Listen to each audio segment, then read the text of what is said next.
Hello, and welcome to Around the Political World with John Rothman. I am your host, John Rothman. If you're a fan of the show, make sure to hit the follow button on the top right of Apple Podcasts, Spotify, or wherever you are listening at this very moment. When you hit follow, leave a review or share an episode with a friend. It helps other people discover the show, keeps us going, and as I like to point out each and every day, it expands our base. We have a fascinating time right now. It is exactly 3 years today that Russia invaded Ukraine. Let's be clear. It was Russia who invaded Ukraine. Russia was the aggressor, despite what Donald Trump has said, trying to blame the Ukrainians for a war which they did not start. In a normal world, Donald Trump would have been laughed at. But can you believe the contortions that Republicans are going through, trying to defend an indefensible position? Oh, in fairness, not all Republicans, but enough that it makes you wonder, have they given up their own thoughts, their own minds, their own reality? There is no doubt that Europe is rallying to Ukraine. Today, European leaders are in Kyiv, and they are supporting Ukraine, and they are sending more money, more arms. And essentially, they're saying to the United States, with or without you, we are going to defend Ukraine. Zelensky, a brave man, a symbol of Ukrainian resistance, said, if it would end the war, I would leave my post as president. But of course, he didn't mean it. None of us mean it. We want Zelensky, and most assuredly, if there were elections, Zelensky would be reelected. And where is Donald Trump in all of this? Donald Trump accuses Zelensky and Ukraine of being the aggressor. They are blamed by Donald Trump for starting a war which clearly was started by Putin. And even more absurd is the statement that Putin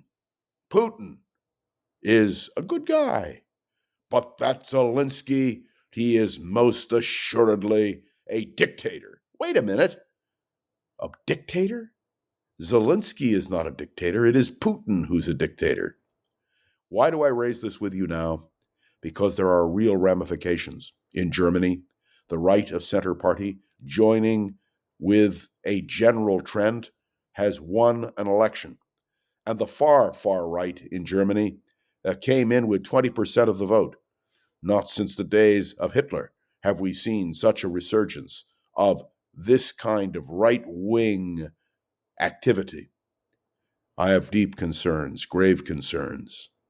And of course, the one thing we do know is that Europe understands the role of America, right or left. And you will note that Donald Trump endorsed the far-right party in Germany without any hesitation or doubt, applauding their victory. This is not America. That is not the American tradition. And of course, Elon Musk actually went and interfered in the election, as did the Vice President of the United States, Vice President Vance. Do you understand?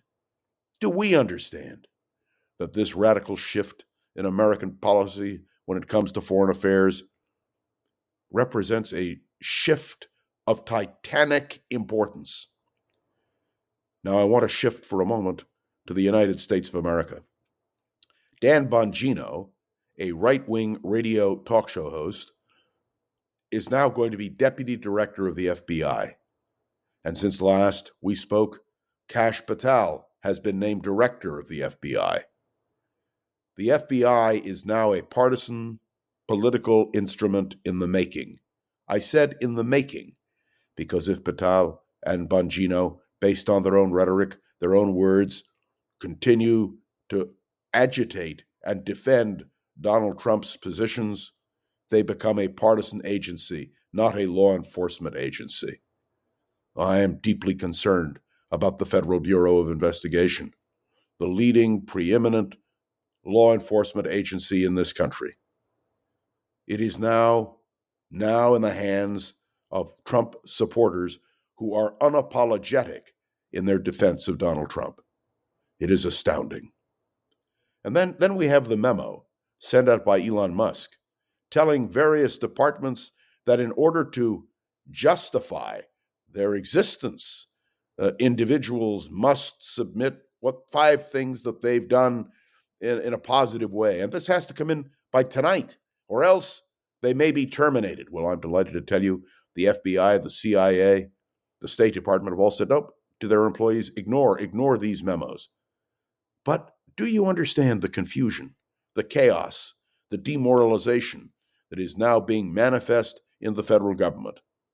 And that is a chaotic situation caused by one person, the President of the United States, Donald Trump. These days have been horrifying on a national level, on an international level, on so many different levels. And on top of all of that, in the Middle East, the death of the 2 Bibas boys has created a tremendous trauma for Israel and for those of us with a conscience around the world. There is nothing that can be done to redeem those children or their mother. There is nothing we can do which will correct that great injustice and tragedy. But we have so many things that we have to confront, so many areas in the world, from a foreign policy point of view and from a domestic policy point of view. And so I was asked, what are we to do? What must we do? And the answer is, we must point out when these things happen. We must have no fear about expressing our concerns about what is going on in the world.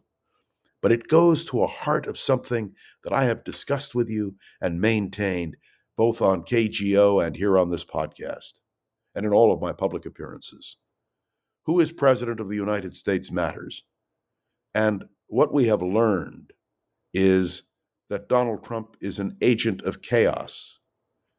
And yet there is a defense of Donald Trump, which has taken place in certain circles, which I find incomprehensible. So somebody asked me, how does it end? I believe there is a hubris about what Donald Trump does, an arrogance that will ultimately be his downfall. The American people will understand that as more and more Americans are discharged from their jobs, unemployment will rise.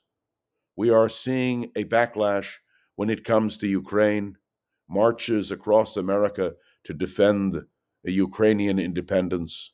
And yes, we are seeing a recognition that when Donald Trump has the audacity to say that Zelensky is a dictator and embraces Putin, that there is a hypocrisy. There will be a backlash among our allies. And domestically, I have no doubt that we are going to see more and more of a backlash because these cuts that have been implemented are going to affect all of us in our lives on a daily basis. We are in for a roller coaster ride, no question about it. And you and I are going to continue to observe it and comment on it and make an issue of it right here on Around the Political World with John Rothman. Thanks for tuning into another episode. Make sure to follow along and let me know your thoughts on the show by leaving a review on Apple Podcasts and sharing an episode with a friend or colleague so we can continue to grow and expand, which, of course, is our goal. You can interact with me on LinkedIn and on Facebook, and, of course, you can email me directly. And the goal here is to discuss with you and to improve, I hope, our appreciation of where we are in the world. My special thanks to Gogo Zoger, the wonderful producer of this podcast. Gogo makes Around the Political World with John Rothman a reality. I am John Rothman. I'll be back tomorrow, and who knows where the world will be. See you then.